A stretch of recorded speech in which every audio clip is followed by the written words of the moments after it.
wahida Allah wahdahu la syarika lah wa asyhadu anna Muhammadan abduhu wa rasuluh la nabiyya ba'dah. Wassallallahu alaihi wa ala alihi wa sahbihi wa salim tasliman katsiran wa ba'd. Alhamdulillah pada sore hari ini kita bisa berkumpul di Zoom meeting. Mudah-mudahan tidak mengurangi khusyuan kita dalam menuntut ilmu. Profesor Manta yang kami hormati dan juga teman-teman yang berbahagia, insya Allah pada sore hari ini saya akan mencoba menyampaikan kesimpulan dari buku Al-Munqidh Minadh Dhalal karya Imam Ghazali, ya, pembebas dari kesesatan. Ini saya akan menyampaikan kesimpulan dalam bahasa Arab, nanti setelah itu baru menjelaskan dalam bahasa Indonesia. Baik, Al-Imam Al-Ghazali fi Lamhah. Ismuhu Abu Hamid Muhammad bin Muhammad Al-Ghazali.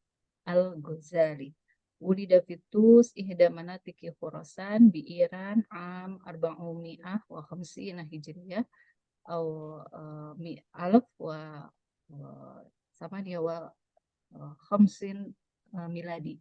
Mundu tufulatihi darasal fikha ma'al Imam Ahmad bin Muhammad Ar-Radakani, thumma intaqala ila Georgia lidirasati ma'al Imam Abi Nasr Al-Ismaili. Ba'da dzalika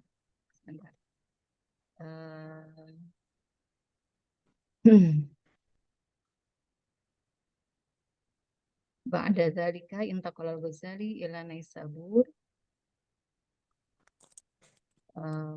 wa darasa ala yadil Imam Harumain Al-Juwaini. Huna bada'a ya'rifu sufiyah wal falsafah. Ba'da wafatil Juwaini am 477 Hijri, ba'da 7 sanawat dhahabal Ghazali ila Baghdad haitsu qama bitadrisi fil madrasati nizamiyah at-tabi'ah li waziri nizamil mulk am 473 Hijriyah atau alaf wa 18 miladi. Bad'at Sya'biyatul Ghazali wa qudratiha al-ilmiyah tuqadu fil i'tibar min kibalil adidi minan nas.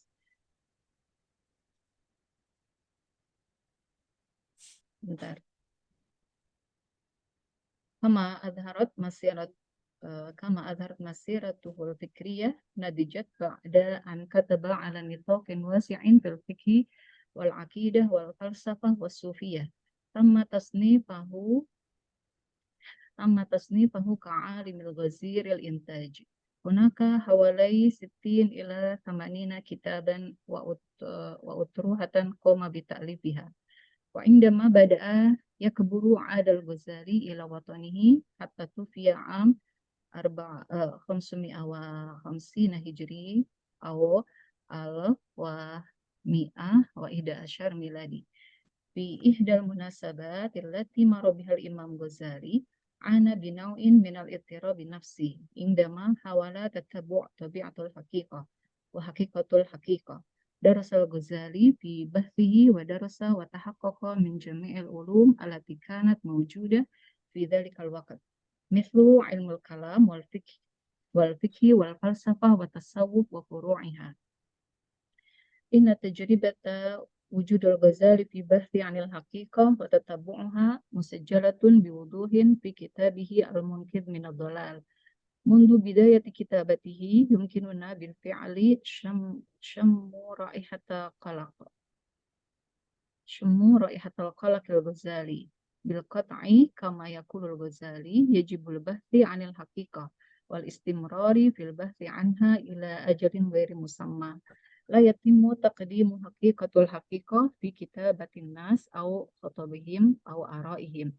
Al-haqiqatu syakhsiyah dzatiyah. Lidzalika yajibu ta'amul ma'aha syakhsiyan aidan. Fi hadzal kitab yukhbiruna bisidqi anna amaliyatal bahthi 'anil haqiqah laysat sahlah kama yatakhayalun nas.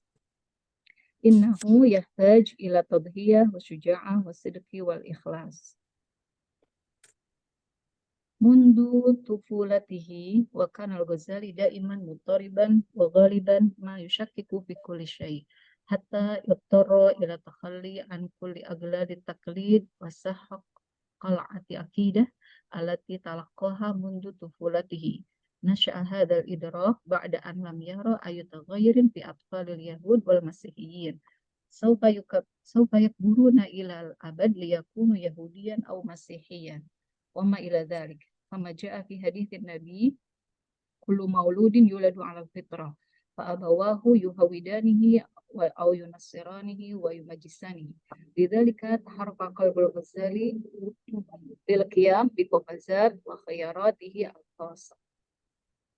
Binaan 'ala al-bahthi syakhsi wal juhdi in ghamas al-Ghazali dzata marrah fil batiniyah wa hiya wahidatun min aktsari syi'iyah tatarufan. ثم أصبح عالما دينيا ودرس جميع العلوم الفلسفية وفي نهاية أصبح مهتما بالصوفية وبحسب الغزالي فإن جوهر التصوف ليس في نظريته العلمي بل في تطبيقه العملية. جوهر الصوفية يمكن في ممارسة الأهوال والذوق. من هنا استثار الغزالي الممارسة في تعاليم الصوفية وعزل نفسه العزلة من مكان إلى آخر وعزل خلوة وحبس نفسه ليوم كامل في مئذنة مسجد دمشق وتفكر التأمل في قمة بيت المقدس وأداء الحج وزيارة القبر النبي صلى الله عليه وسلم حتى شعر أخيرا أن عطشه الفكري قد ضاع تماما بفضل المكاشفة والأذواق يا له من صراع فكري مذهل والله أعلم بالصواب. Oke. Jadi itu kesimpulan dalam bahasa Arab. Ini sedikit saya sampaikan dalam bahasa Indonesia. Pembahasan dari kesimpulan buku Al-Munqidh Minadh Dhalal tentang sekilas tentang Imam Ghazali, ilmu kalam, filsafat, kemudian batiniyah, syiah, dan tasawuf. Sekilas tentang Imam Ghazali, beliau lahir di Tus, yaitu daerah di Iran, pada tahun 450 Hijriah. Beliau berpaham Sunni dan bermadhab Syafi'i. Beliau dekat dengan Wazir Nizamul Mulk dan diangkat menjadi pejabat intelektual yang strategis. Pada tahun 484 Hijriah, beliau ditunjuk sebagai profesor Universitas Nizamiyah di Baghdad. Di usia 38 tahun, beliau mengalami keresahan spiritual yang begitu mendalam, sampai akhirnya jatuh sakit karena merasa orientasi hidupnya pada kekuasaan. Beliau lalu memutuskan untuk meninggalkan seluruh jabatan terpandangnya di Baghdad dan mengembara ke Damaskus. Beliau mengembara selama 2 tahun, mengunjungi makam Nabi Ibrahim di Yerusalem, ibadah haji, lalu ke Damaskus. Tahun 490, beliau kembali ke Baghdad, mengajar di Nizamiyah. Setelah 6 bulan, kembali ke Tus, ke kota kelahirannya, kemudian membuka halaqah sufi, melakukan meditasi, ibadah, zikir, mengobati keresahan batin. Kemudian pada tahun 499 Hijriah, timbul kesadaran untuk keluar dari uzlah karena melihat umat butuh bimbingan dan mengajar di madrasah Nizamiyah. Tahun 500 Hijriah kembali ke Tus, ke Iran, membimbing halaqahnya, membimbing kembali halaqahnya dan menulis buku Al-Munqidh Minadh Dhalal. Lalu setelah 5 tahun berikutnya, setelah menulis buku Al-Munqidh Minadh Dhalal, beliau wafat di usia 55 tahun. Dalam penelaahannya, ketika beliau tadi ya disampaikan bahwa beliau mengalami keresahan batin yang luar biasa karena ternyata orientasi hidupnya adalah kepada kekuasaan, kepada dunia gitu. Maka beliau mengamati beberapa para pencari kebenaran dan beliau mendapati ada 4 golongan pencari kebenaran gitu. Ada kaum teolog, al-mutakalimun, kaum batiniyah, syiah, kaum filosof, dan kaum sufi. Dari 4 kelompok itu, beliau mencari dari mana sumber ilmu pengetahuan dan apa motivasi terbesar dalam mencari ilmu, apakah karena kekuasaan, apakah karena popularitas, atau murni karena Allah. gitu. Jadi dari 4 kelompok ini akhirnya beliau nanti menemukan bahwa sufi lah gitu ya. Seandainya nggak tahu ya, ya seperti itu. Kemudian aliran kaum teolog dan filosof ini adalah aliran yang mencari kebenaran berdasarkan akal, walaupun terdapat perbedaan yang besar dalam prinsip penggunaan akal antara keduanya. Sedangkan golongan Batiniyah atau Syiah menekankan otoritas imam. Dan yang terakhir kaum Sufi itu menggunakan intuisi, az-zawq. Yang pertama teologi. Teologi atau disebut juga dengan ilmu kalam atau ilmu mantik atau logika atau ilmu tauhid. Menurut Imam Ghazali, ilmu kalam adalah metode menerangkan akidah Islam dengan menggunakan istilah yang bersumber dari tradisi Yunani, yaitu menggunakan istilah jism, jauhar, atau a'rad, accident. Ya.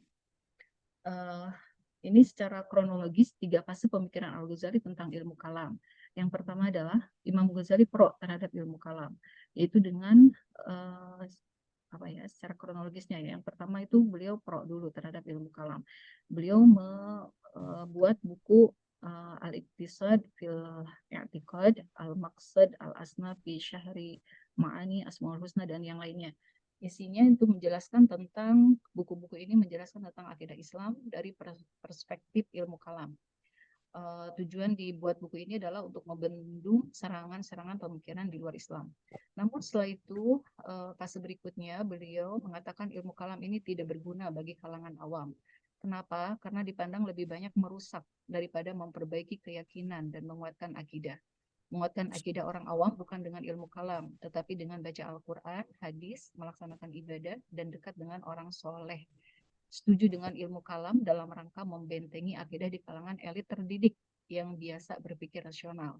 Jadi kata Imam Ghazali, ilmu kalam ini di fase yang kedua beliau tidak setuju kalau disampaikan kepada orang awam, tetapi kalau itu dilakukan oleh elit terdidik yang terbiasa berpikir rasional itu sangat setuju gitu. Kemudian fase berikutnya beliau mengatakan menolak ilmu kalam. Kenapa? Beliau menulis buku Menyelamatkan Muslim dari Ilmu Kalam. Ia menyarankan agar orang-orang awam langsung menggunakan ayat Al-Quran dalam memahami akidah Islam tanpa lewat perantara kalam, karena banyak yang menjadi kafir seperti itu setelah mempelajari ilmu kalam. Karena yang digunakannya adalah metode Yunani gitu. Kenapa harus mengikuti metode Yunani? Kita kan mudah gitu untuk memahami akidah Islam langsung aja dengan Al-Quran dan Sunnah. Nah, menggunakan metodenya yang digunakan oleh orang-orang Yunani. Seperti itu. Jadi yang terakhir beliau tidak setuju ya dengan ilmu kalam. Selanjutnya beliau mengkaji dan masuk ke dalam kelompok Batiniyah Syiah. Gerakan Batiniyah Syiah ini terfokus pada penyebaran ajaran mengenai perlunya sosok mu'alim atau imam. Dari sini kemudian dikenal ideologi yang bernama Ta'limiyah. Kitab Fadaih, beliau menulis kitab Fadaih al-Batiniyah wa Fadail al-Mustazhiriyah. Ini diminta oleh wazir untuk menulis buku yang membantah gitu, membantah doktrin-doktrin orang-orang Syiah gitu, yang paham taklimiah ini memiliki doktrin ilmu pengetahuan tidak akan dapat diperoleh kecuali melalui ajaran dari sang imam gitu. Maka dibuatlah dibuat buku Kitab Fadaih al-Batiniyah untuk membantah pemikiran atau doktrin-doktrin dari kaum Syiah Batiniyah.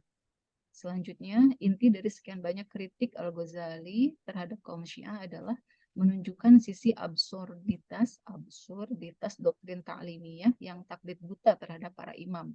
Jadi menganggap imam itu maksum, meskipun salah diikutin gitu, tidak boleh ditentang kayak gitu. Jadi ini kritik Imam Ghazali kepada kaum Batiniyah Syiah. Bagi Al-Ghazali, satu-satunya petunjuk bagi kaum muslim adalah Nabi Muhammad yang tindakan dan ucapannya membentuk hadis dan sunnah. Gitu. Jadi bukan dari imam manusia gitu ya, imam manusia biasa. Tapi jadi manusia itu bisa benar bisa salah, tetapi kalau Nabi Muhammad itu ucapan dan tindakannya membentuk hadis dan sunnah menjadi petunjuk bagi kaum muslimin. Dan aliran Syiah Batiniyah ini pada akhirnya surut bahkan lenyap setelah dibantah oleh Imam Ghazali dan diperangi oleh Salahuddin Al-Ayyubi. Gitu.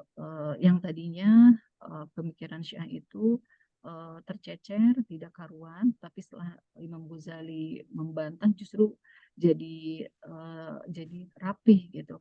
Bahkan ada yang menuduh bahwa Imam Ghazali itu ikut menyebarkan paham Syiah gitu. Padahal bukunya adalah isinya membantah gitu. Cuman karena bagus cara penulisannya, jadi pemikiran Syiah terlihat terlihat terstruktur gitu. Kemudian yang selanjutnya beliau juga masuk ke filsafat, menekuni filsafat. Jadi untuk mencari kebenaran itu, mencari hakikat kebenaran, mencari asal mula ilmu pengetahuan dan apa motivasi mencari ilmu pengetahuan. Beliau masuk ke pemahaman-pemahaman yang saat itu berkembang, yang saat itu tuh menganggap bahwa kelompok mereka adalah yang benar gitu. Akhirnya sama Imam Ghazali dimasukin satu persatu aliran-aliran tadi ya, yang pertama tadi ilmu kalam, aliran-aliran ilmu kalam. Ternyata beliau bisa bantah gitu kan. Ternyata uh, kebenarannya bukan yang disampaikan oleh orang-orang ilmu kalam. Kemudian yang kedua tadi Syiah Batiniyah juga sama, beliau mencoba masuk dan mengkaji apa sih gitu. Isi dari doktrin-doktrin Syiah itu ternyata juga tidak benar, tidak ditemukan kebenarannya. Dan yang ketiga beliau masuk ke filsafat. Filsafat itu terbagi menjadi tiga, ada yang kaum Dahriyun, ada yang filsafat tabi'iyun, ada ilahiyun. Dahriyun adalah kelompok filosof yang tidak percaya akan adanya Allah, akan adanya pencipta alam, atau mereka ateisme yang beranggapan bahwa alam itu terjadi dengan sendirinya tanpa pencipta. Kodim, gitu ya. Alam terus berjalan tanpa mengenal akhir. Mereka tidak percaya adanya Tuhan. Maka orang-orang ini adalah kafir zindik, kata Imam Ghazali. Kemudian selanjutnya At-Tabi'iyun. Tabi'iyun adalah kelompok filosof yang banyak membicarakan alam, naturalisme. Mereka masih percaya adanya Tuhan, tetapi mengingkari hari kiamat, mengingkari surga, tidak percaya dengan neraka, tidak percaya dengan hisab. Menurutnya kalau badan mati, ya jiwa juga mati, jadi nggak mungkin dibangkitkan gitu kata mereka. Maka mereka ini, kata Imam Ghazali, termasuk orang-orang kafir zindiq. Selanjutnya, yang ketiga adalah at-tabi'iyun. Tabi'iyun adalah kelompok filosof yang banyak membicarakan alam. Maaf. Yang ketiga adalah ilahiyun. Ilahiyun adalah filosof yang percaya pada Tuhan, tapi alam pikirnya masih mengandung kesesatan. Seperti Socrates, Plato, Aristoteles, begitu pula dengan Al-Kindi, Al-Farabi, dan Ibnu Sina. Jadi sampai disebutnya Imam Ghazali itu adalah anti Ibnu Sina. Gitu ya. Kemudian cabang ilmu filsafat yang boleh dipelajari, matematika, logika, fisika, metafisika, politik, etika, ini boleh gitu ya cabang ilmu filsafat. Nah, bagaimana sikap Imam Ghazali terhadap filsafat? Yang pertama, beliau mengapresiasi, mengadopsi, dan mengadaptasi terhadap filsafat. Misalnya membawa silogisme atau silogisme itu kesimpulan ke dalam ilmu kalam dan ilmu fikih, mengambil kesimpulan, mewajibkan ilmu logika, menggunakan teori emanasi untuk menjelaskan masalah kosmos alam. Emanasi itu tentang adanya alam ya, terjadinya alam. Kemudian dalam Mishkatul Anwar, dan mengutip teori etika Aristoteles dalam Ihya Ulumuddin. Terus yang kedua, jadi yang baiknya diadopsi, diapresiasi, gitu ya, diadaptasi, seperti itu digunakan filsafat-filsafatnya oleh Imam Ghazali. Tetapi yang kedua, mengkritik keras para filsuf, terutama gembong Aristotelianisme neoplatonik, karena terkadang mengabaikan aspek wahyu. Kritik paling kerasnya hingga menganggap para filsuf telah kafir. Kenapa para filsuf dianggapnya kafir? Karena 3 hal. Yang pertama, karena para filsuf menganggap alam ini kodim, jadi ada dengan sendirinya tanpa diciptakan oleh Allah gitu. Kemudian yang kedua, para filsuf itu kafir karena Tuhan tidak tahu hal-hal yang juz'iyat, yang detail tuh nggak tahu katanya gitu. Kemudian yang ketiga, kata filosof itu dianggap kafir karena tidak meyakini kebangkitan jasmani pasca alam kubur. Jadi Al-Ghazali menjadi orang pertama yang mengkritik secara akademis filsafat Aristotelianisme neoplatonik. Sebelum ada Al-Ghazali, para filsuf cenderung taklid terhadap berbagai pandangan para filsuf Yunani. Hampir semua filsuf mengapresiasi, tapi tidak ada yang seberani Al-Ghazali mengkritik filsafat Aristoteles. Selanjutnya, terakhir, tasawuf. Ini akhir pencarian beliau dalam mencari kebenaran, hakikatul hakikoh, hakikat kebenaran. Beliau menambahkannya di tasawuf. Pengertiannya, tasawuf di sini adalah upaya manusia untuk mendekatkan diri kepada Allah dengan cara melakukan tasbih, tafakur, dan taqarrub. Tasawuf bukanlah sekedar ritual atau praktek-praktek keagamaan semata, melainkan cara hidup yang harus dijalankan secara konsisten dan terus. Jadi bukan zikir sampai pingsan kayak gitu ya, tetapi memang cara hidup yang lebih mendekatkan diri kepada Allah, tidak duniawi gitu, sederhana seperti itu, tidak berorientasi kepada kekuasaan, kepada dunia, tidak seperti itu. Jadi cara hidup, bukan ritual ibadah seperti yang banyak tersebar di Indonesia, yaitu tarekat-tarekat seperti itu ya. Menurut Al-Ghazali, cahaya ilahi merupakan sumber kebenaran yang tidak lagi menyisakan ruang keraguan. Nah, jadi untuk mendapatkan hakikat kebenaran itu sumbernya adalah dari cahaya ilahi. Yang cahaya ini dapat diperoleh ketika kita sudah dekat kepada Allah dengan melakukan ibadah gitu ya, dengan melakukan zikir, dengan mendekatkan diri kepada Allah. Jadi untuk mencapai tahap ini, seseorang harus menjalani proses-proses tertentu dan tahap demi tahap dalam tasawuf. Hal ini juga turut menjelaskan bahwa motivasi mencari kebenaran adalah untuk mendekatkan diri kepada Allah. Baik, itu mungkin Bapak Ibu penjelasan dari kesimpulan kitab Al-Munqidh min Adh-Dhalal. Mangga kepada Profesor dan kepada teman-teman barangkali ada kritikan, masukan, tambahan.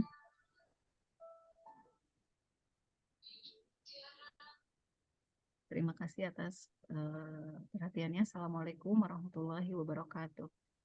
Waalaikumsalam warahmatullahi wabarakatuh.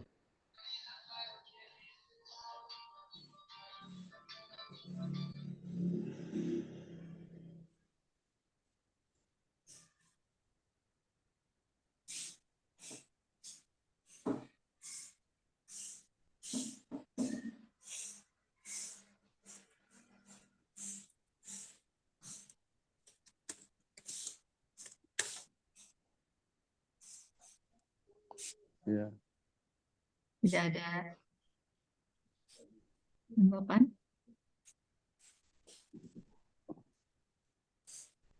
Apa? Tanya jawab lah, Bu. Ya, siapa yang mau bertanya?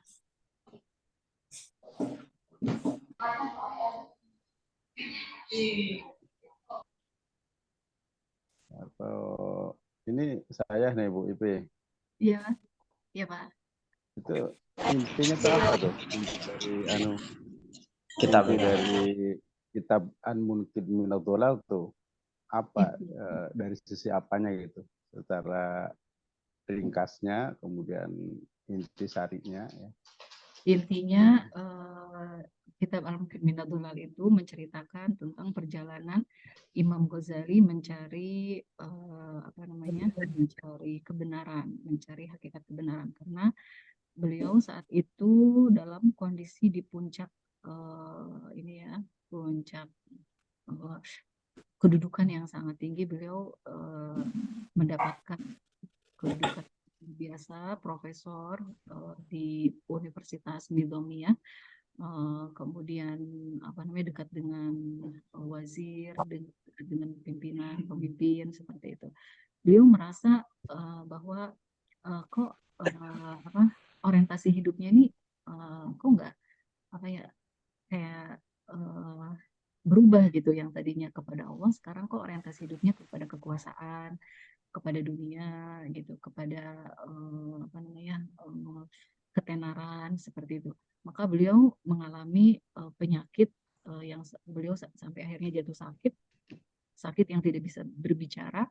Akhirnya beliau melepaskan semua keduniawian beliau yang ada di Baghdad itu, gelar profesornya gitu, kemudian harta dan sebagainya itu beliau tinggalkan. Beliau pergi ke Damaskus. Nah, sedang dalam pencarian itu beliau mencoba mendalami gitu firqah-firqah yang karena aliran-aliran ini menganggap mereka paling benar gitu. Akhirnya beliau pelajari satu persatu kebenaran itu kayak gimana sih gitu. Ya, jadi ilmu itu seperti apa sih, dan orientasi ilmu yang baik itu bagaimana sih. Akhirnya beliau masuk satu persatu aliran yang beliau cukupkan hanya 4 ya, hanya 4. Yang pertama beliau masuk ke ilmu kalam, tapi ternyata tidak memberikan hausnya itu tidak ini gitu, hausnya itu tidak tidak tersembuhkan gitu, tidak terjawab gitu di ilmu kalam, di aliran ilmu kalam. Kemudian beliau masuk lagi ke aliran Syiah Batiniyah itu, ternyata beliau juga tidak menemukan hakikat kebenaran gitu. Kemudian masuk lagi ke aliran filsafat gitu, dan beliau juga tidak menemukan, dan akhirnya yang terakhir beliau masuk ke aliran sufi. Kemudian beliau melakukan uzlah gitu kan, melakukan meditasi. Tadi siang keluar belum di sini. Mendekatkan diri kepada Allah seperti itu. Terdengar suara saya enggak? Ya, terdengar. Makasih Bu, makasih jelas sekali, terima kasih banyak Bu Ipi. Bu Ipi suaranya kurang keras. Kurang sih Bu. Orangnya halus, jadi suaranya halus. Suara Bu Ipi, saya mau nanya. Iya Bu Haji. Saya juga nih, Bu Ipi. Coba dulu Bu Haji Ayah dulu. Sok Pak Andre dulu, Pak Andre. Kok suara saya nggak? Halo, suara saya terdengar nggak? Terdengar Bu. Dulu Suara saya terdengar ya? Suara Saya mau dengar. menambahkan saja, boleh nggak saya menambahkan? Ya, kurang gede. Udah ya, Saya Bu, saya. terdengar suara saya? Oh, terdengar, benar. Saya mau menambahkan ya. Ini saya tertarik tatkala dikasih tugas oleh profesor untuk membahas kitab Al-Ghazali. Saya baca tentang riwayatnya. Nah, ada satu kisah yang Ustazah Ipi menyampaikan tadi, Imam Ghazali sempat sakit tidak dapat bicara. Nah, dalam sirah yang saya baca, beliau mendapat teguran dari adiknya Muhammad, namanya Muhammad. Nah, Imam Ghazali ini banyak menyampaikan keilmuan, banyak memberikan pencerahan, sehingga adiknya memandang hidupnya kakaknya ini menjadi orang yang diagungkan, disanjung gitu ya pada masa jayanya beliau. Kemudian adiknya bertanya, "Hai Abu Asah, kenapa kau mengasah orang lain, tapi kau tidak mengasah dirimu sendiri?" Nah, dari ucapan sang adik ini, maknanya sangat besar bagi Imam Ghazali. Itu seperti menohok kepada dirinya, mengingatkan kepada dirinya. Artinya, dia bisa memandaikan, mengingatkan, menjelaskan, meriayah.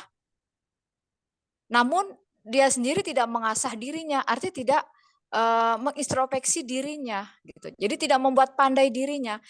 Maaf aja ya. Jadi kalau kata sekarang nih dikatakan pandai bicara tapi no action gitu. Nah, dari ucapan adiknya itulah dia berpikiran. Sebenarnya apa yang ku cari di dunia ini gitu. Nah, sehingga dia yang Ustazah Ipi menyampaikan tadi 4 golongan, dia mau pelajari semua. Nah, sehingga di akhir hayatnya Imam Ghazali menjadi seorang sufinistik gitu, sufi. Nah, sebenarnya dia bukan orang sufi, tapi di akhirnya dia menemukan ketenangan batinnya di aliran sufi. Itu yang saya baca sirahnya Al-Ghazali. Nah, itu kan pada abad kelima ya, abad 5 sampai 13 itu masa kejayaan Islam. Nah, pada abad ke-13 Islam itu habis di sama Kublai Khan dari bangsa Mongol, sehingga karya-karya Imam Ghazali itu banyak yang hilang gitu. Hilang itu artinya dihancurkan begitu. Ini saya baca sejarahnya. Terus di karya-karyanya Imam Ghazali itu pada saat Islam menurun itu kitab Iyah Ulumuddin itu memang membahas tentang kesabaran, menerima gitu ya. Nah, pada kondisi umat Islam saat itu sedang turun. Nah, jadi Imam Ghazali dikatakan orang yang membuat keilmuan ini jadi mandek gitu. Harusnya tatkala jatuh kekuasaan Islam, harusnya bukan menerima kekalahan tapi membangkitkan, harus membangun. Nah, itu persepsi dalam sejarah yang saya baca. Tapi saya akui Imam Ghazali hebat.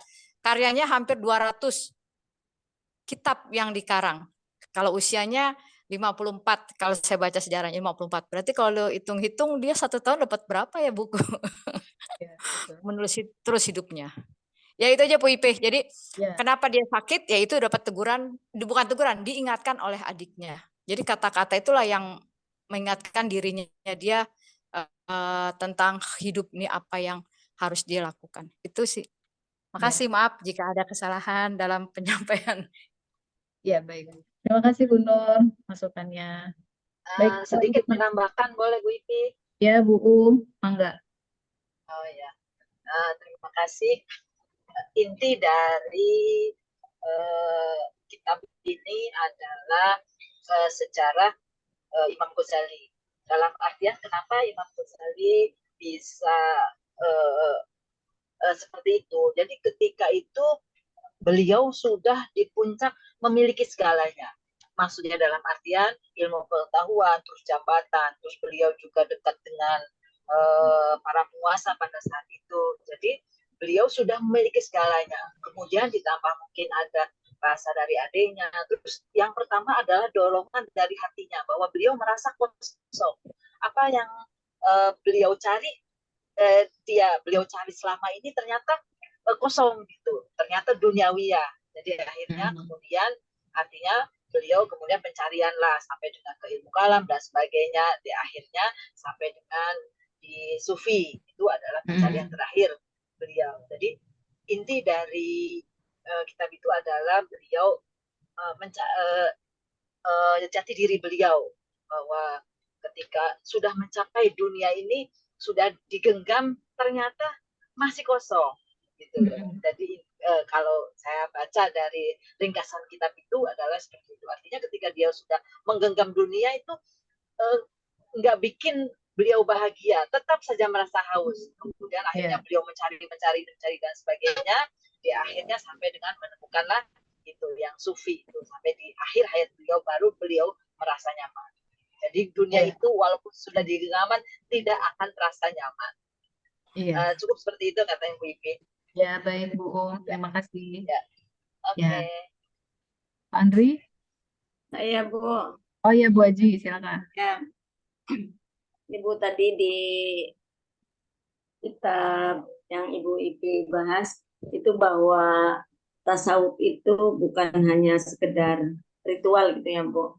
Kemudian yang realitanya yang di masyarakat ya Bu, bahwa orang ulama ulama itu kan para alim ulama, jadi menjalankan hal-hal yang bersifat ibadah tadi seperti takorub itu. Kemudian di realita bahwa ulama itu juga ada yang orang yang mengatakan ulama ini tasawuf, ulama ini belum tasawuf. Kemudian yang menjadikan indikator bahwa ulama tersebut tasawuf mungkin ada melalui proses-proses ya Bu. Kemudian yang saya tanyakan, bagaimana indikator seseorang dikatakan tasawuf? Mungkin seseorang kepada seseorang lain ini tasawuf, tapi mungkin orang lain ini belum tasawuf begitu. Jadi bagaimana indikatornya dan mungkin bagaimana prosesnya bahwa seseorang itu atau ulama tersebut dikatakan tasawuf. Makasih Bu Haji. Terima kasih Bu Haji. Bismillahirrahmanirrahim. Jadi tadi kan kalau di aliran Syiah itu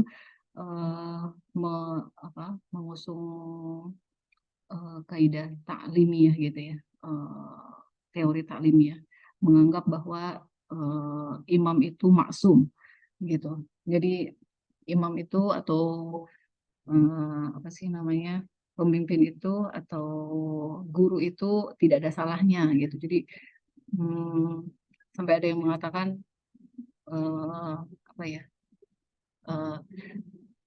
sampai itu gitu, imam itu nggak apa-apa nggak sholat gitu, sampai seperti itu karena udah mencapai makrifat kayak gitu.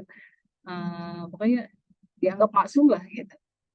Nah, ini ditentangkan oleh Imam Ghazali karena bagi Imam Ghazali yang maksum itu hanya Nabi Muhammad gitu, hanya Nabi Muhammad, sedangkan manusia yang lain itu tidak ada yang maksum seperti itu.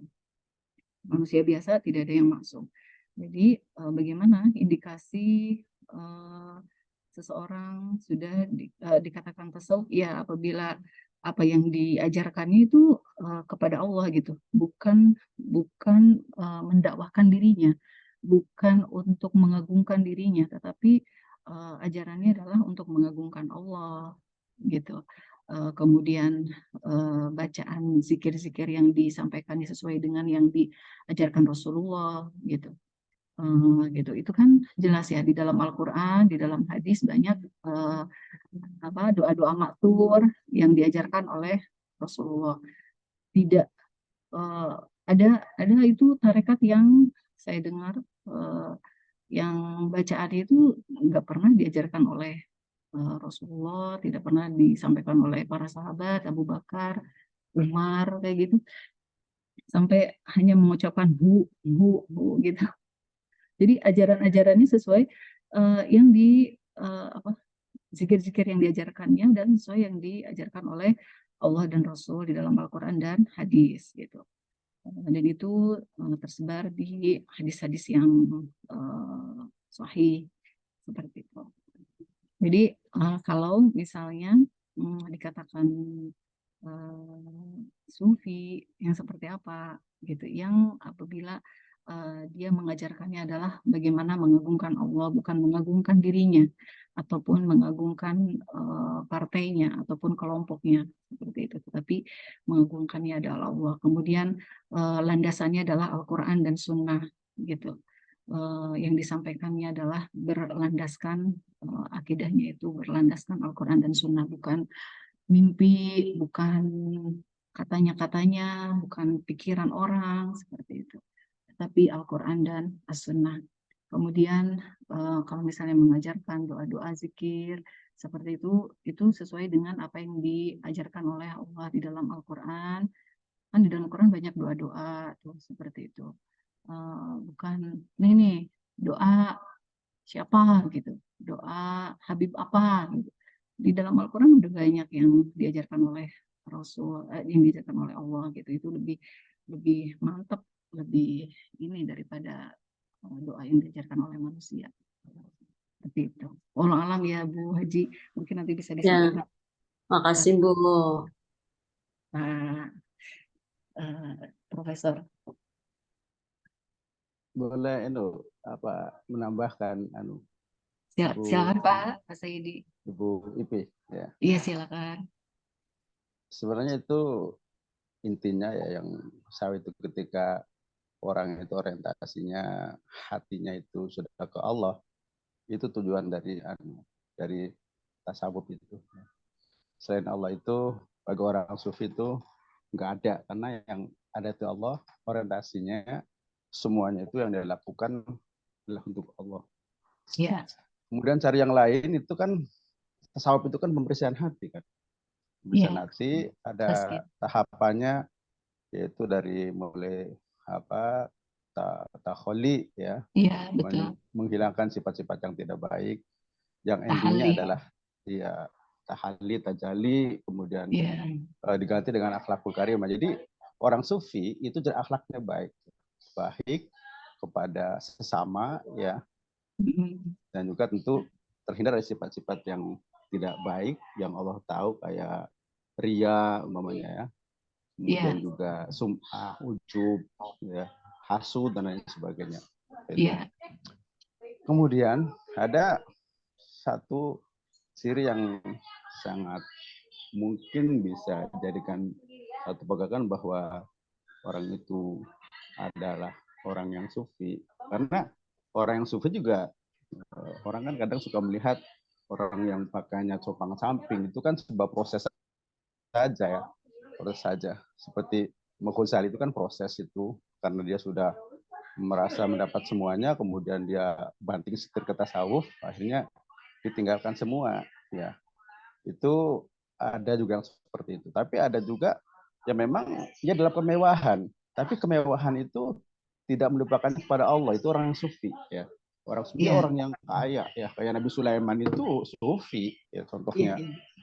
Yang punya harta mewah.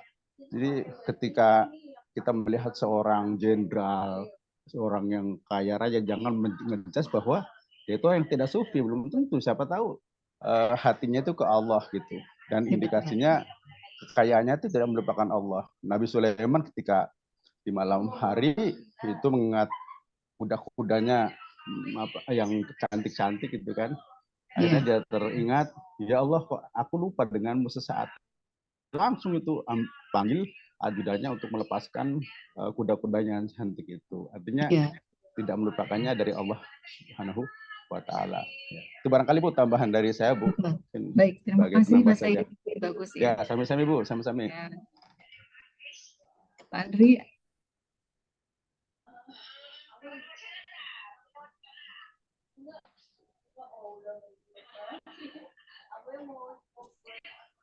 Ya, halo. Ya. Udah Pak Saidi? Udah. Itu yang saya tahu.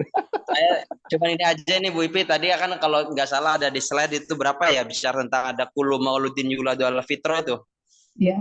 Jadi, nah itu bagaimana korelasinya terhadap pemikiran tadi Al-Ghazali terkait filsafat tadi? Gimana itu? Jadi beliau pertama terkait dengan pendidikan Islamnya gimana? Ya, jadi jangan taklid gitu. Maksudnya jangan hanya mengikut aja gitu. Tapi harus berpikir gitu. Kenapa harus dicari? Kenapa dari mana nih ilmu pengetahuan ini benar enggak gitu.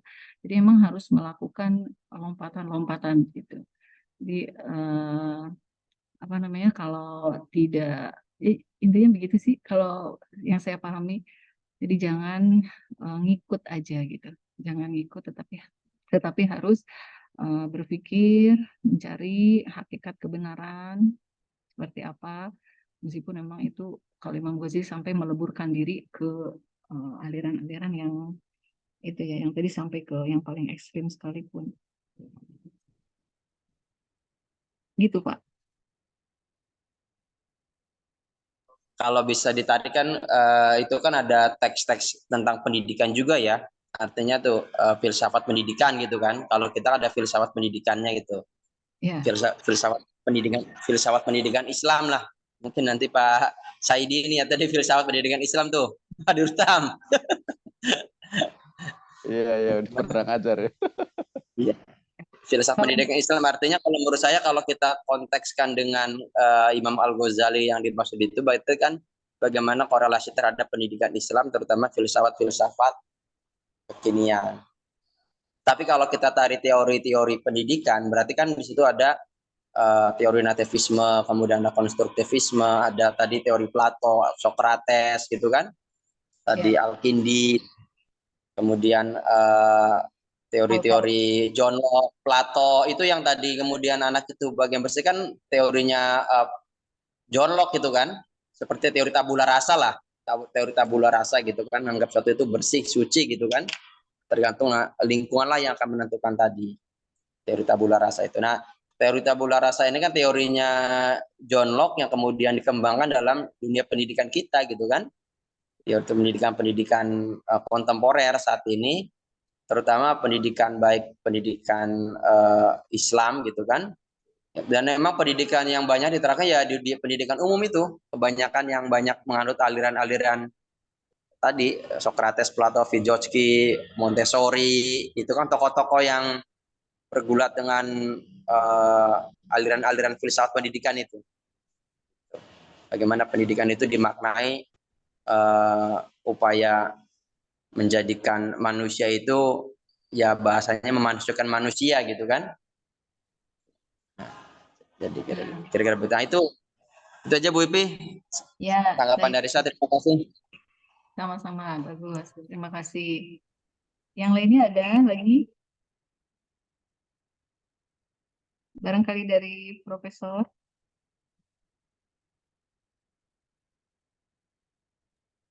Terima kasih Bu Ipi ya. Ya, Presentasinya baik-baik sekali ya. Ada beberapa catatan ya, ya, dari kitab Al-Muqid Minad Dhalal ini ya. Kitab yang mengantarkan kita untuk memahami Al-Ghazali ya. Karena kita akan mengetahui dua hal penting dari Al-Ghazali. Yang pertama adalah genealogi pemikirannya ya, yang dia dapatkan ya, termasuk pergumulan pemikiran yang tadi disampaikan oleh Ibu Ipi ya, ya. 4 hal itu ya. Kemudian ada sosial historis ya, yang melingkupi kehidupannya. Jadi menarik ini ya, kalau dijadikan sebuah penelitian ya. Jadi setidaknya ada 4 aliran pemikiran yang populer ini, dan ini menjadi kajian kita ya. Dan ini sangat berpengaruh dalam kajian keislaman di perguruan tinggi Indonesia ini. Sangat berpengaruh sekali ya. Yang pertama adalah aliran pemikiran mutakallimun ya, atau para ahli ilmu kalam ya, yang mendasarkan kebenaran pada koherensi ya, atau dalam bahasa Arab disebut mantiki ya, kebenaran yang logis ya. Nah, sehingga filsafat logisme ini luar biasa berpengaruh pada perkembangan ilmu kalam atau filsafat yang di breakdown dalam deduksi dan induksi ya.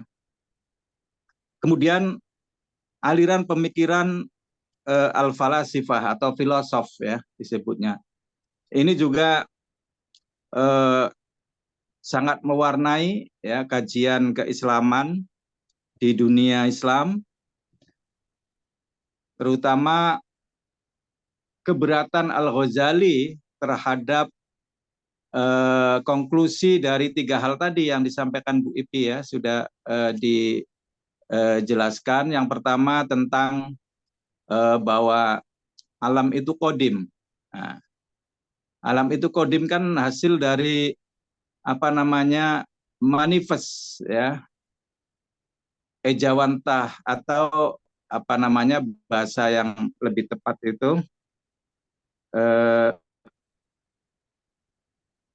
Tuhan itu secara dalam tanda kutip ya alamiah memunculkan. Nah itu kan nanti akan kita lihat dalam filsafat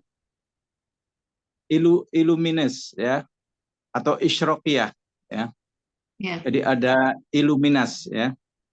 Kemudian yang kedua, Tuhan tidak mengetahui sesuatu yang parsial, yang rinci kan?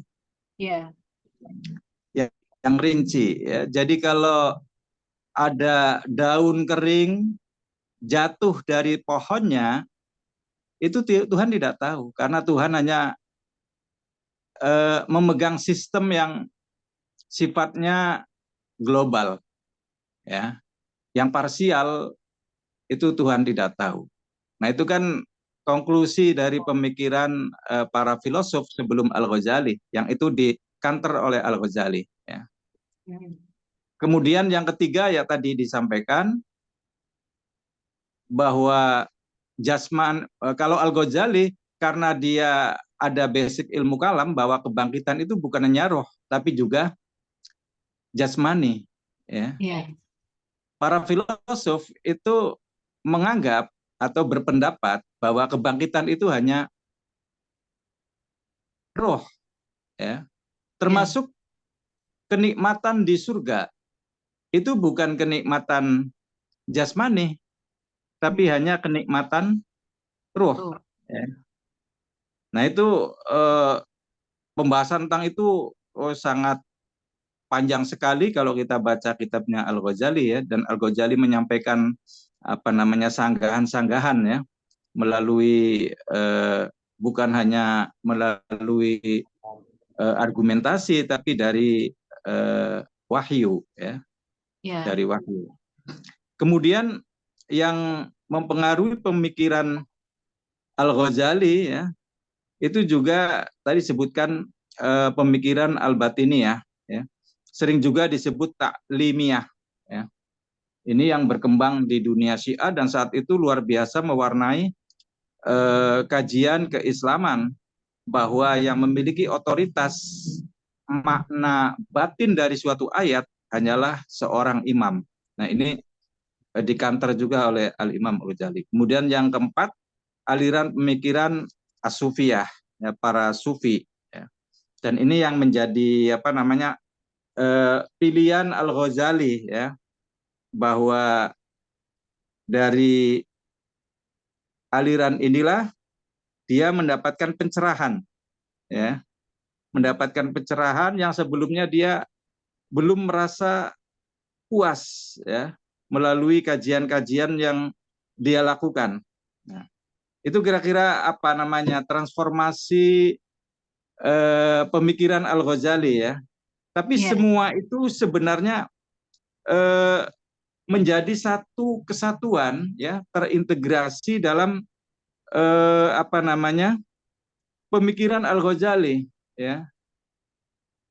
Jadi semua diakui sebagai bagian yang tidak terpisahkan dari ajaran agama, sehingga muncullah hierarki ilmu pengetahuan ya, yang sekarang diadop oleh perguruan tinggi. Hierarki yang pertama adalah hierarki bayani, kemudian yang kedua hierarki burhani, yang ketiga hierarki irfani. Irfani ini adalah pencerahan keilmuan yang didapatkan melalui jalan tasawuf ya. Jadi bersihnya jiwa akan mendapatkan limpahan ya, pengetahuan dari Tuhan sebagaimana nabi dan rasul. Dan itulah pengetahuan yang sesungguhnya ya, yang dia sebut dengan hakikah ya. Hakikah pengetahuan yang sesungguhnya. Nah, jadi kalau kita teliti ya ada beberapa judul ya tadi oleh Pak Andri itu sangat bagus itu ya. Kalau kita membandingkan ya, dulu beberapa tesis disertasi membandingkan pemikiran Al-Ghazali dengan pemikiran Barat ya, termasuk disertasinya Pak Amin Abdullah ya, Profesor Amin Abdullah yang dari Jogja itu.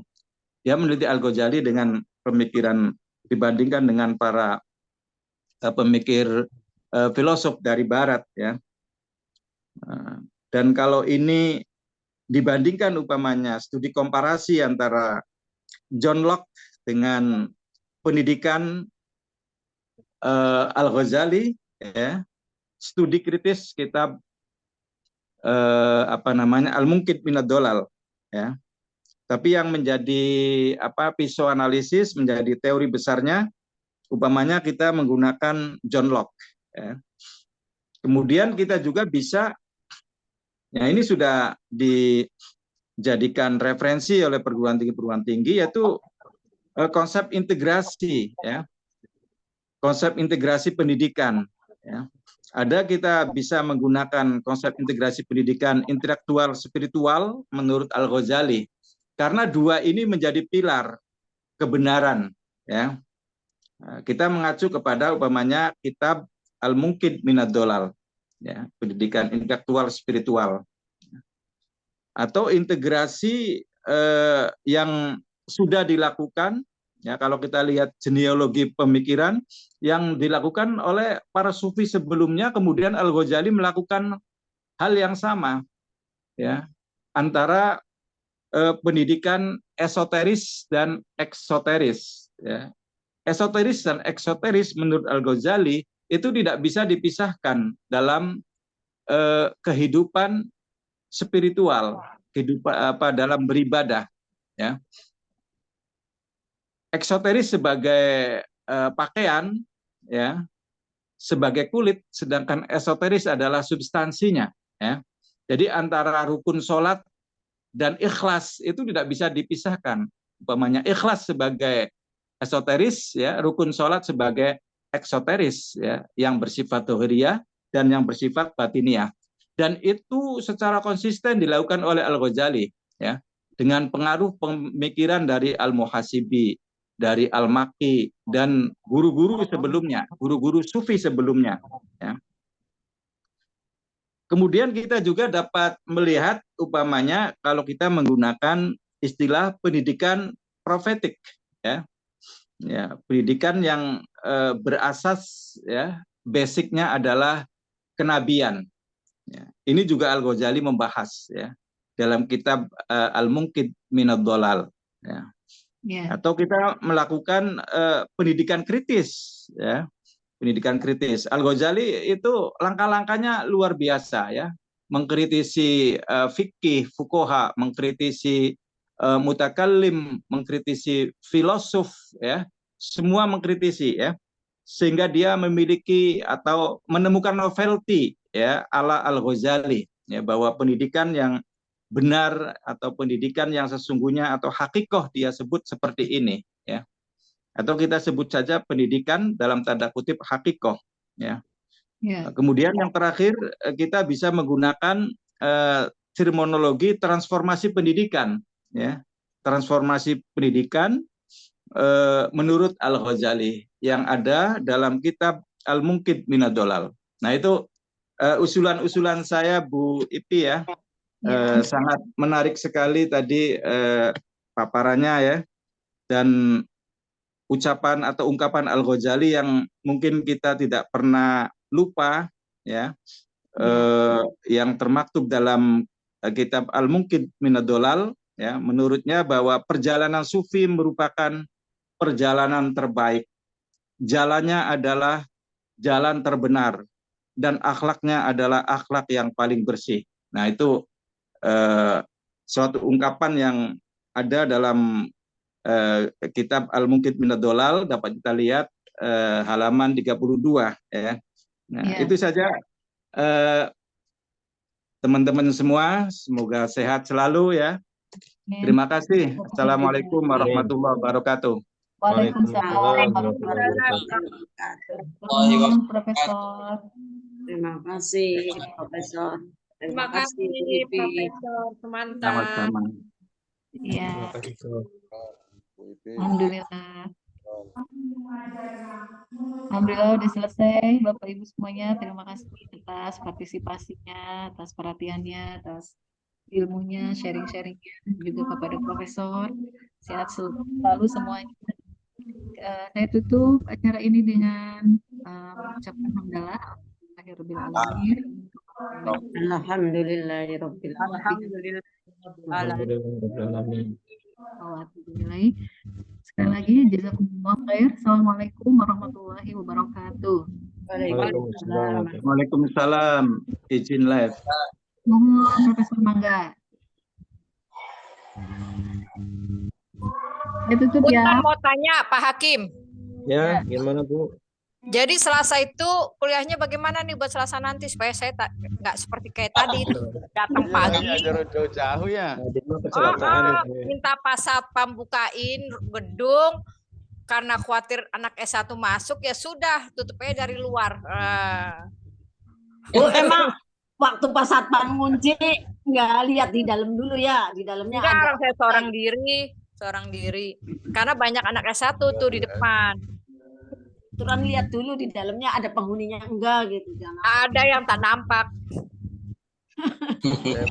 Bu Nuraini jauh-jauh dari Hargelis luar biasa ya. Udah dicatat malaikat Oh, Nuraini. dicatat. Iya, ya. Kalau bisa Pak Hakim konfirmasinya malam atau subuh lah terakhir gitu. Ya, pada kondisi seperti itu kan kita nggak bisa konfirmasi yang tahu kondisi. Itu juga saya mau berangkat, tiba-tiba ada informasi dari Ibu, nggak jadi berangkat. Sama. Karena ini Profesor Huria pernah bicara waktu Selasa lalu akan ada acara kampus. Nah, 3 hari sampai hari Rabu. Nah, Jadi ibunya nggak ngasih tahu yang lain. Iya, saya pikir semua pada menangkap. Menangkap Saya nggak informasi menangkap. dari Saya nggak menangkap itu. Tapi ini udah sampai itu lagi, Hargelis lagi Bu Nuraini. Sudah kan sampai rumah tadi, sudah sampai rumah jam 3 saya nyampe rumah. Allah, luar biasa ya. Makanya Jadi kita ada kuliah nggak? Sepertinya ada kuliah sepertinya Ibu. Karena Kita saya mau dari digabung Jakarta aja nih. di hari Jumat semua. Semua berarti ya. ya, itu kan Berarti karena pulangnya bisa profnya- maghrib ya? itu kan Iya, karena kalau prof Jumat semua halangan. sampai Hari maghrib. ini kan karena halaman profnya halangan ya. Iya, kalau tadi ada kondisi yang tidak memungkinkan berangkat kan. Gimana mau belajar ya? Proyektornya kan nggak ada, akademiknya ditutup. Oh iya betul. Makanya kenapa ngambil Zoom itu karena kan Zoom minta dipindahkan karena kan akademiknya ditutup, kita nggak ada proyek in fokus. Iya. Masa ditutup. Iya. Berarti Selasa kuliahnya hanya satu mata kuliah ya biasa ya? Yang tatap muka. Ya nanti coba ditanyakan lagi aja nanti hari Jumat apakah Ibu Huriahnya bisa di setiap hari Jumat sehingga kuliah itu hanya hari Jumat. Betul. Ya. Kalau bisa kita cari sekaligus. Setuju. Enak ke Zoom sih. Iya. Iya, setuju. Oke, selamat sore semuanya. Udah, Iya. Pak Hakim Dari ini kampus. udah buka dalail ya. Seger ini kelihatannya ini Pak Hakim. Iya, Ya, seger. terima kasih Pak semuanya. Assalamualaikum. Assalamualaikum. Assalamualaikum.